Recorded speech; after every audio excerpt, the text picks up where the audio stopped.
welcome back to RC Every Day.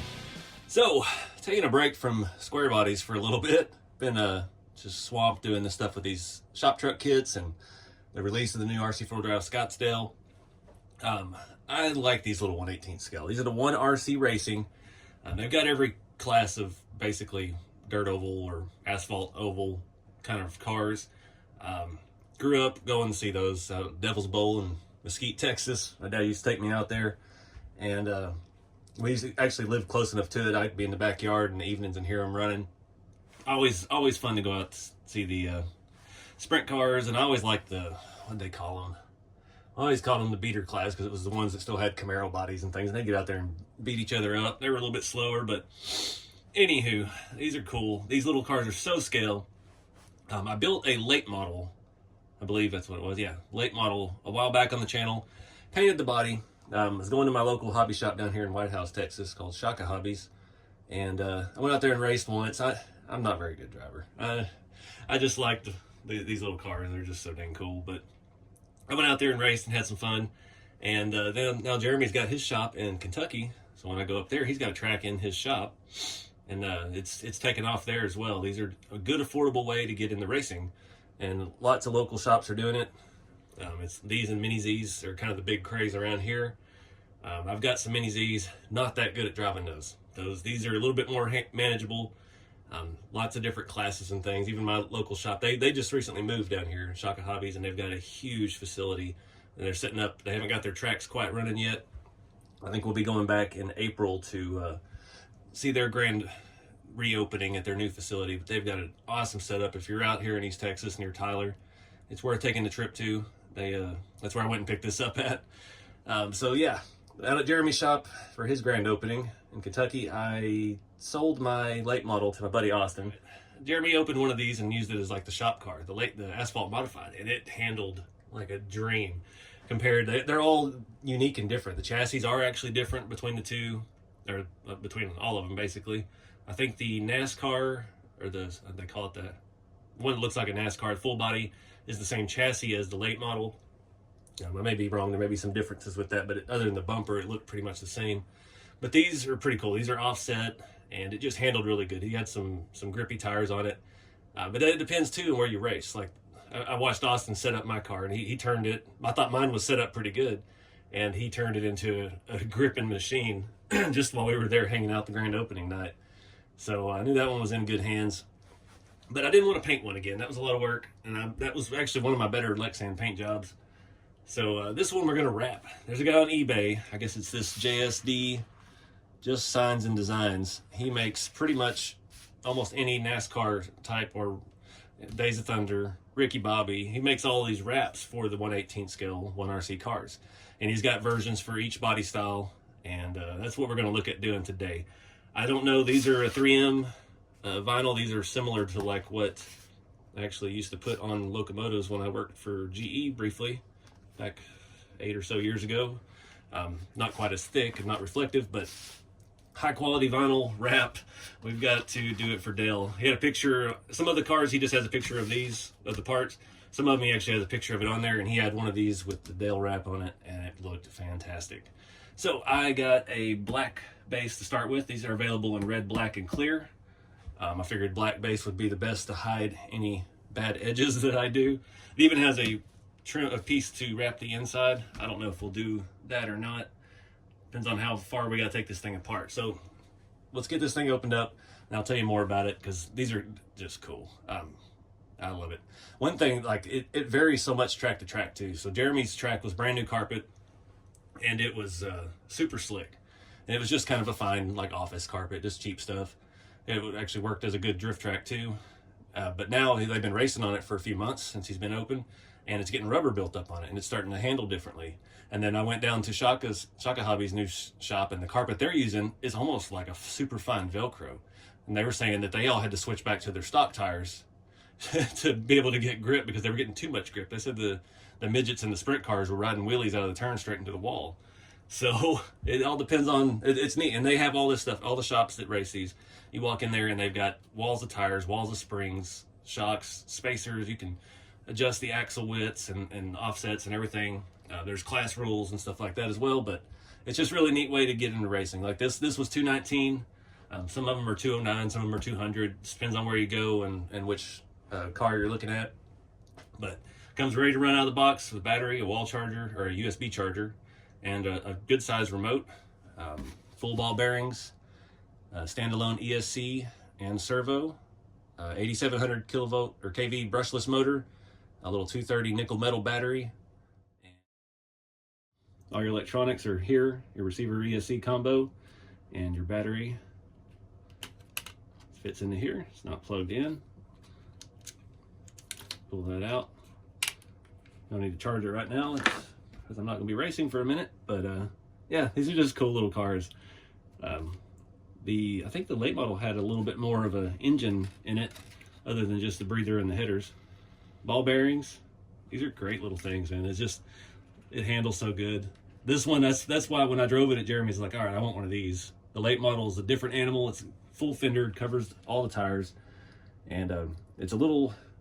That's what they recommended you get into for beginning when starting race, because you got open wheel, you can catch a tire on something. I watched those guys out here race, and the Outlaws and the little sprint cars, and those open wheel cars, man, they were just cartwheels, constantly flipping over each other and going crazy. So these are pretty simple to take apart. I took mine all apart before to paint it and do all that. I'm going to go ahead and pull it all the way apart, get all the body panels off so we can start looking at this wrap. I got to read the instructions about that. I've never done a wrap before. I mean, it's basically just a big sticker. It said, do not apply too much heat. That was the only warning I saw. But these are just held together with a bunch of little, like 1.5 or 2 mil screws. They're every so often down here. I don't see any on the bottoms. You may have to pull these tubes out of the sides to get the body off of that. And yeah, just play it by ear. We'll put some music on and disassemble. All right, guys, got it most of the way apart. We've got to take the headers off and the wing and the breather. These are a little bit different. The headers on the late model were actually attached to the engine, and I was wrong there. The receiver is in the back. It's almost a full-size standard 3-channel receiver. So you've got a place to put your lap counter, which is kind of cool. It's in the back. I think in the other one it was in the middle by the ESC, but that'd be cool just to put up here on your deck lid. So your transponder, that's the word I was looking for. But yeah, the front and rear bumper just unscrewed. This is actually a serious little bumper. That's solid. Looks like stainless steel. These thin rods that are super scale, and it bolts in from the outside. The front bumper is the same, has 4 bolts holding it in. The sidebars actually press in to places on the chassis and actually just kind of snap down in there. They were a little tricky to get out. I had to pry them out with some needle nose, but we're almost disassembled. I think, if I remember right, because I had to take this plate off on my other one, there's a little bit involved. I painted the driver's helmet and stuff. I'm not going to do that. I'm going to leave that all blacked out. I do want to peel this protective layer off while we're here. I'm sure there's some on this windshield as well. I'm not sure if we'll peel that or not to get it. Just a sick little chassis. So I'm excited to get some of this wrap on here. I got to wash my hands once I get all this peeled so I don't get grease all over it, and start figuring this thing out.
All right, guys, that was a little tedious. I've never dealt with actual like vinyl wrapping before. That was a really nice material. I know you use heat.